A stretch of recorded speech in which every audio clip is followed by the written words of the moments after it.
नमस्कार, मैं हूं शुभम मिश्रा और आप देख रहे हैं ज्वार झारखंड। चलिए करते हैं बुलेटिन की शुरुआत। आज दिल्ली से देवघर हवाई मार्ग से सीधा जुड़ गया है और दिल्ली से फ्लाइट दोपहर 1 बजे देवघर के लिए उड़ान भरी। इस फ्लाइट के पायलट पूर्व केंद्रीय मंत्री और बीजेपी नेता राजीव प्रताप रूडी हैं। रूडी ने उड़ान से पहले यात्रियों को संबोधित किया।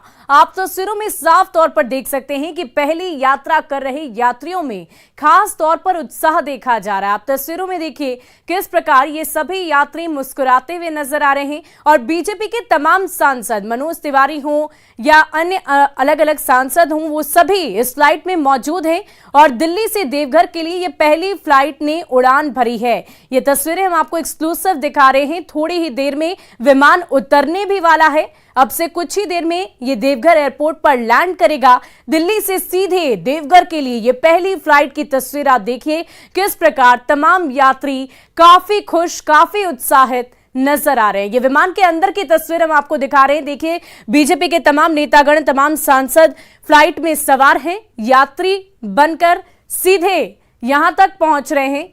देवघर में अब से कुछ ही देर में फ्लाइट की लैंडिंग कराई जाएगी। दिल्ली से देवघर की ये पहली उड़ान है और अब से कुछ ही देर में फ्लाइट लैंड करेगी। लेकिन उससे पहले ये एक्सक्लूसिव तस्वीर हम आपको दिखा रहे हैं और ये देखिए केंद्रीय मंत्री राजीव प्रताप रूडी भी इस फ्लाइट में सवार हैं। वो भी यात्रा कर रहे हैं और उनकी तस्वीर हम आपको दिखा रहे हैं। वो ही पायलट बने हुए हैं। तो ये बड़ी बात है कि खुद केंद्रीय मंत्री राजीव प्रताप रूडी ने ही उड़ान से पहले यात्रियों को संबोधित भी किया है और केंद्रीय मंत्री ही पायलट बनकर फ्लाइट उड़ा रहे हैं। और अब से कुछ ही देर में 2:45 का समय निर्धारित रखा गया है, तभी ये फ्लाइट सीधे देवघर पहुंचेंगी और दिल्ली से देवघर की ये पहली फ्लाइट की अंदर की तस्वीर हम आपको दिखा रहे हैं।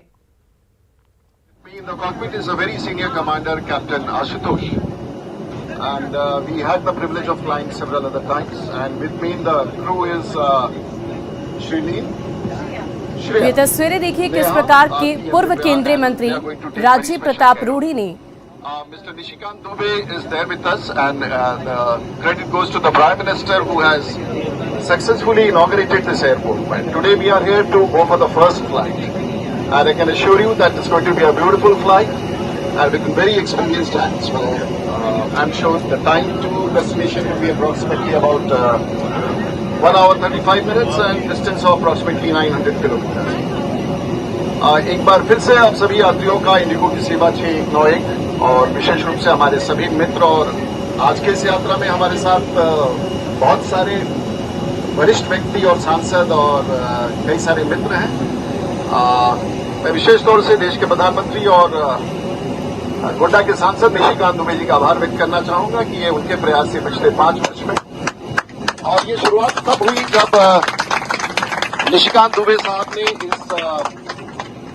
इसकी योजना मनोहर पारिकर, स्वर्गीय मनोहर पारिकर जब देश के वो डिफेंस मिनिस्टर थे और माननीय प्रधानमंत्री के नेतृत्व में अपने कार्यकाल में इस हवाई अड्डे की स्वीकृति दिलाई, भारत सरकार से पैसा दिया। और ये सच्चाई है कि देश के करोड़ों श्रद्धालुओं के लिए आज ये पहला इंडिगो का फ्लाइट देवघर जा रहा है।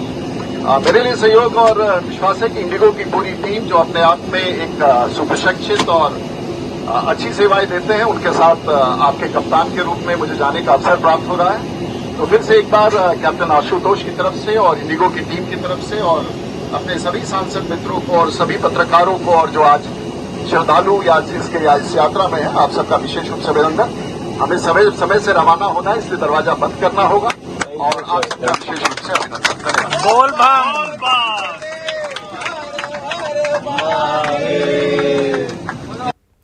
तो 12 जुलाई को शुरुआत के बाद देवघर का इंटरनेशनल एयरपोर्ट आज एक और नया अध्याय रचने जा रहा है। भोले के भक्तों का सालों का इंतजार खत्म होने जा रहा है और वो घड़ी करीब आ गई है जब दिल्ली से देवघर की 20 घंटे की दूरी महज 1.25 घंटे में सिमट गई है। दिल्ली के इंदिरा गांधी एयरपोर्ट से दोपहर 1 बजे बाबाधाम देवघर के लिए फ्लाइट ने टेक ऑफ किया, जिसके ठीक 1.25 घंटे बाद यानी 2:45 पर यह फ्लाइट देवघर से लैंड करेगी और ऐसे में घंटों की जगह अब कुछ मिनटों में ही दिल्ली से देवघर आप आसानी से पहुंच सकते हैं। इस पहली फ्लाइट में बीजेपी के 15 से भी अधिक सांसद मौजूद हैं, जो देवघर एयरपोर्ट पर उतरने के बाद रोड शो करते हुए बाबा धाम पहुंचेंगे और भोलेनाथ का दर्शन पूजन करेंगे। ये सबसे खास बात है कि कुछ विशिष्ट लोग भी इस फ्लाइट में मौजूद हैं। तमाम सांसद, तमाम बीजेपी के गणमान्य लोग सभी इस फ्लाइट में आपको नजर आ रहे होंगे। चाहे हम रवि किशन की बात कर लें, मनोज तिवारी की बात कर लें, पूर्व केंद्रीय मंत्री राजीव प्रताप रूढ़ी ने ही सभी का स्वागत किया। वो तस्वीरें भी आप देख पा रहे होंगे, कैसे उन्होंने पायलट बनकर सबसे पहले सभी यात्रियों का तहे दिल से स्वागत किया और शुभकामनाएं भी दी कि ये यात्रा बेहद खास होगी। और हो भी क्यों ना, ये पहली फ्लाइट एक और नया अध्याय देवघर एयरपोर्ट से जुड़ने जा रहा है। दिल्ली से सीधे ये पहली फ्लाइट आज देवघर पहुंचेगी। 2:45 का वक्त निर्धारित है और कुछ ही देर में ये फ्लाइट लैंड करने जा रही है। और इस पूरी खबर की अधिक जानकारी के लिए हमारे संवाददाता मनीष हमारे साथ देवघर से जुड़े हुए हैं, सीधे उनका रुख कर लेते हैं। मनीष, आज बेहद ही खास दिन है। देवघर एयरपोर्ट में एक नया अध्याय जुड़ने जा रहा है और बेहद ही खास दिन, क्योंकि सीधे दिल्ली से, देश की राजधानी दिल्ली से पहली फ्लाइट आज देवघर पहुंच रही है और कई गणमान्य लोग भी उसमें मौजूद हैं। क्या कुछ तैयारियां रखी गई है? बिल्कुल, देखिए आज देवघर के लिए एक ऐतिहासिक क्षण है जब देश की राजधानी दिल्ली से चलकर इंडिगो की फ्लाइट देवघर लैंड करेगी। वहीं देवघर से भी दिल्ली की फ्लाइट जो है यहाँ से 3:15 बजे के लिए उड़ान भरेगी। सबसे बड़ी बात यह है कि आज जब यहाँ पर फ्लाइट जब यहाँ पे लैंड करेगी, उसके बाद फिर वाटर कैननिंग से उसका पहले स्वागत किया जाएगा। इसके बाद जो है बीजेपी के कार्यकर्ताओं में काफी उत्साह देखा जा रहा है। यहाँ पर ढोल नगाड़े, घोड़े गाड़ी के साथ यहाँ पर पूरे व्यवस्था की गई है, ताकि जो ये ऐतिहासिक क्षण है इसको और भी ऐतिहासिक बनाने के लिए ये किया जा रहा है, जिसमें कि घोड़ा है, कई गाड़ियां हैं, बुलेट्स हैं। इस तरह से जो है काफिला जो है एक रोड शो करते हुए बाबा बैद्यनाथ मंदिर पहुंचेंगे। मनीष, क्या तैयारियों की वो तस्वीरें हम देख सकते हैं जो इस वक्त आपने बताया कि किस तरीके से तैयारियां वहां पर की गई हैं? क्या कुछ तस्वीरें आप हमें दिखा सकते हैं? जी देखिए, अभी हम जिस जगह पर खड़े हैं वहां से वो दिखाना थोड़ा सा मुश्किल होगा, क्योंकि वो काफी दूर है और कुछ ही देर में वो जो वहां की जो तस्वीरें हैं वो भी हम आपके सामने जरूर पेश करेंगे। मनीष, ये बताइए कि इन तैयारियों के अलावा, क्योंकि कुछ गणमान्य अतिथि भी मौजूद हैं, बीजेपी के तमाम सांसद वहां पर मौजूद हैं, इस फ्लाइट में यात्रा कर रहे हैं, जब वो उतरेंगे तो उनके लिए क्या कुछ खास व्यवस्था की गई है? क्या सुरक्षा के मद्देनजर कुछ खास इंतजाम किए गए हैं? जी बिल्कुल, देखिए सुरक्षा के लेकर कल रात से ही जो है देवघर एसपी वहां पर निरीक्षण करने पहुंचे थे। जो लगातार जितने भी वहां पे पुलिसकर्मी हैं उन्हें निर्देशित किया गया है कि सुरक्षा व्यवस्था में कहीं कोई चूक नहीं हो। अतिरिक्त फोर्सों की भी वहां पर तैनाती की गई है, जो वहां पर डिप्यूट किए गए हैं। 2 अलग अलग टीम भी बनाया गया है, कोई भी सुरक्षा व्यवस्था में चूक ना हो उसके लेकर 2 टीम भी बनाया गया है। डीएसपी के नेतृत्व में ये टीम बनी हुई है, जो कि एयरपोर्ट पर मौजूद है, सुरक्षा व्यवस्था का जायजा भी लगातार ले रहे हैं। जी मनीष, ये बताइए कि आज का दिन तो बेहद खास है और फ्लाइट से ये सभी यात्रीगण जब उतरेंगे तो उत्साह काफी ज्यादा होगा। क्या उनके स्वागत के लिए भी कुछ तैयारी रखी गई है? क्योंकि पहली दफे अगर आपको याद हो तो जब सभी यात्रीगण उतरे थे तो उन्हें गुलाब का फूल देकर उनका स्वागत किया गया था। क्या इस तरह की तैयारी आज भी रखी गई है? जी बिल्कुल, देखिए आज भी बीजेपी के जितने भी यहाँ पर कार्यकर्ता, देवघर के कार्यकर्ता हैं, वो एयरपोर्ट पर पहुंचे हुए हैं, फूल के गुलदस्ते के साथ वहाँ पर मौजूद है। और साथ ही साथ जब वहाँ से लोग निकलेंगे तो आपको मैंने पहले भी बताया कि एक काफिला है जो पूरी तरह से, पहले घोड़ा है, फिर बाइक है, फिर कार है, ये रोड शो करते हुए देवघर बाबा मंदिर भी पहुंचेंगे। इस तरह की तैयारियां यहाँ पर की गई हैं। जी बहुत बहुत शुक्रिया मनीष, हमारे साथ जुड़ने के लिए, तमाम जानकारी के लिए। और देवघर के लिए आज दिल्ली एयरपोर्ट से करीब 15 बीजेपी सांसद के साथ सैकड़ों यात्री उड़ान भर चुके हैं और इस फ्लाइट को उड़ाने वाले भी बीजेपी सांसद राजीव प्रताप रूढ़ी हैं। उनके साथ बीजेपी सांसद निशिकांत दुबे, मनोज तिवारी, रवि किशन, दिनेश यादव यानी कि निरहुआ के साथ ही कई और सांसद भी शामिल हैं। आपको बता दें कि जहां पहले 14 घंटे का समय लगता था, अब करीब 2 घंटे में दिल्ली से देवघर की यात्रा पूरी की जा सकेगी। और अधिक जानकारी दे रही हैं दिल्ली संवाददाता रचना। सावन मास चल रहा है और सावन मास में बाबा के भक्तों को एक बड़ा तोहफा मिला है। जी हां, आज से दिल्ली के एयरपोर्ट से देवघर के लिए भी फ्लाइट चलेगी और पहली फ्लाइट में बीजेपी के सांसद उड़ान भर चुके हैं। आपको बता दें कि इस फ्लाइट को चलाने वाले भी बीजेपी नेता राजीव प्रताप रूडी हैं और इसके साथ ही निशिकांत दुबे, मनोज तिवारी, रवि किशन, दिनेश लाल यादव निरहुआ के साथ तमाम बीजेपी सांसद यहां से देवघर के लिए उड़ान भर चुके हैं और बाबा बैद्यनाथ पर वो सभी जल चढ़ाएंगे। आपको बता दें कि पहले बाबा बैद्यनाथ के दर्शन के लिए जहां 14 घंटे का समय लगता था, अब हवाई यात्रा दिल्ली से शुरू हो चुकी है। मात्र 1.25 घंटे में आप देवघर पहुंच सकते हैं। तो ये जो बाबा के श्रद्धालु हैं, जो बाबा के भक्त हैं, उनके लिए खुशी की बात तो है ही। साथ ही साथ जो तमाम सांसद यहां से अभी उड़ान भर चुके हैं, उनका कहना है कि प्रधानमंत्री नरेंद्र मोदी का विजन है, इसीलिए अब दिल्ली से भी देवघर के लिए हवाई यात्रा शुरू हुई है। और जब वो लोग देवघर पहुंचेंगे और बाबा बैद्यनाथ के दर्शन के लिए पहुंचेंगे, वहां पे जल अर्पण करेंगे और साथ ही साथ देश के लोगों के लिए शांति के लिए पूजा अर्चना तो करेंगे ही। साथ ही साथ तमाम जो बीजेपी के सांसद हैं, उनका कहना है कि ये प्रधानमंत्री नरेंद्र मोदी का विजन है, जो जिसके कारण अब दिल्ली से भी हवाई यात्रा शुरू हो रही है। यानी कि अब हवाई जहाज से दिल्ली टू बाबा धाम की यात्रा का आनंद अब बाबा के सभी भक्त ले पाएंगे। कैमरा पर्सन सोनू मंडल के साथ रचना, न्यूज़ 18 दिल्ली।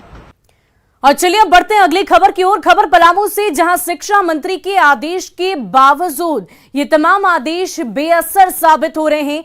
पलामू में मुस्लिम समाज के लोग शुक्रवार को स्कूल खोले जाने का विरोध करते नजर आए। दरअसल जिले में कई ऐसे स्कूल हैं जिन्हें ग्रामीणों के दबाव में बिना सरकारी मंजूरी के उर्दू स्कूल बना दिया गया। शिक्षा विभाग की सख्ती के बाद शुक्रवार को स्कूल के संचालन का आदेश दिया गया है। कल नावा बाजार प्रखंड के बाना उर्दू प्राथमिक विद्यालय को खोला गया था, लेकिन मुस्लिम समाज के लोगों ने जबरन स्कूल को बंद कराने की कोशिश की। उनका कहना था कि कई साल से शुक्रवार को छुट्टियां होती थी और रविवार को स्कूल खुले रहते थे। जिले के तरहसी, विश्रामपुर और पांकी में भी इसी तरह के मामले सामने आए हैं।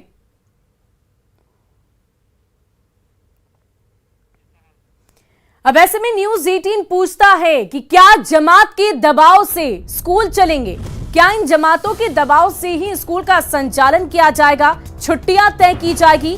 क्या धर्म देखकर छुट्टी का दिन तय किया जाएगा? किस धर्म विशेष के छात्र अगर स्कूल में मौजूद हैं तो उस दिन ही छुट्टी होगी? क्या इन चीजों को देखकर छुट्टी का निर्धारण होगा? नियम पालन में शिक्षा विभाग बेबस क्यों नजर आ रहा है? क्यों शिक्षा विभाग की तरफ से जब आदेश दिए जा रहे हैं तो इन आदेशों को पूरा नहीं किया जा रहा? जबरन स्कूल बंद कराना कितना सही है? स्कूल और मदरसा में आखिर फर्क कब सीखेंगे? चाहे वो शिक्षक गण हो, चाहे वो बच्चे हों, अभिभावक हों, ये कब सीखेंगे? और स्कूलों में संडे की छुट्टी पर आखिर विरोध क्यों जाहिर किया जा रहा है?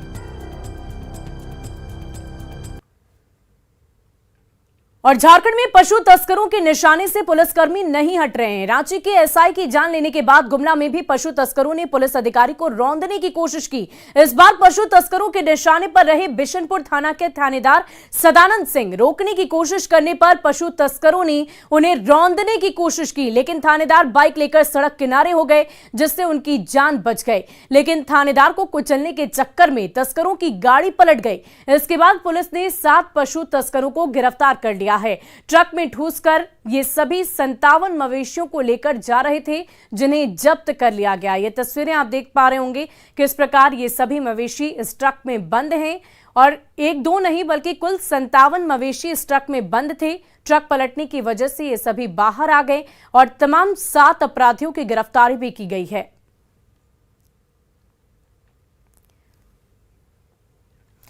और देखिए, पलामू में एक फर्जी आईएएस का पर्दाफाश हुआ है। युवक ने खुद को यूपीएससी परीक्षा में 397वीं रैंक हासिल करने का दावा किया था, जिसके बाद सीएम सोरेन ने उसे सम्मानित भी किया। जब मामले का पर्दाफाश हुआ तो युवक के खिलाफ फर्जीवाड़ा करने का केस दर्ज कर लिया गया। सीएम सचिवालय की आंखों में धूल झोंककर पलामू के एक फर्जी आईएएस ने मुख्यमंत्री के साथ तस्वीर खिंचवाई और अभिनंदन समारोह में शामिल हुआ। सबसे बड़ी चूक सरकार की तरफ से भी हुई कि बिना वेरिफिकेशन के आखिर मुख्यमंत्री के साथ भोज में शामिल होने और सम्मानित होने के लिए कैसे किसी को इस तरह से भेज दिया गया। दरअसल उत्तर प्रदेश के कुमार सौरभ को यूपीएससी में 397वीं रैंक प्राप्त हुई थी, जिसे आरोपी सौरभ पांडे ने खुद की रैंकिंग बता ली थी। मामले का खुलासा होने के बाद सरकार को फर्जी सूचना देने और जालसाजी के आरोप में सौरभ पांडे के विरुद्ध केस दर्ज किया गया है और इसके साथ ही धुरवा थाने की पुलिस को कार्रवाई के निर्देश भी दिए गए हैं। और देखिए, धनबाद में पुलिस पर नेशनल हाईवे पर फर्जी अधिकारियों की मदद से अवैध वसूली का आरोप लगा है। तोपचांची इलाके में जीटी रोड से होकर गुजरने वाले ट्रकों को जांच के नाम पर रोका जाता है और जबरन दबाव बनाकर वसूली की जाती है। तोपचांची में कार में सवार 3 युवकों पर सरिया लदे ट्रकों को जबरन रोकने का आरोप लगा है। ये लोग जीएसटी जांच की धौंस दिखा रहे थे, जबकि कारोबारी का दावा है कि सारे कागजात अप टू डेट रहने के बावजूद वसूली की जाती है। वहीं थाने में शिकायत किए जाने पर पुलिस पर भी कार्रवाई के नाम पर टाल मटोल करने का आरोप लग रहा है। कारोबारियों ने जीएसटी अधिकारियों और एसएसपी से दोषियों पर कार्रवाई की मांग की है। मुद्रा मोचन का, जिसमें थाना प्रभारी की डायरेक्ट संलिप्तता है इन लड़कों के साथ। और सबसे गौरतलब बात है कि थाना प्रभारी ना ही सेल टैक्स को सूचना इसकी देते हैं पकड़ने के लिए, ना ही किसी को प्राइवेट लड़के से गाड़ी को पकड़वाते हैं। हमारा गाड़ी में ईओ बिल लगा हुआ था, उसको फाड़ दिया गया, वो लड़का लोग फाड़ के फेंक दिया। हम लोग सेंट्रल जीएसटी के बड़े अधिकारी से और अपने ईमानदार छवि के एसएसपी साहब से मांग करेंगे कि तोपचांची थाना प्रभारी के खिलाफ सख्त से सख्त कार्रवाई करे और इसकी जांच करवाए।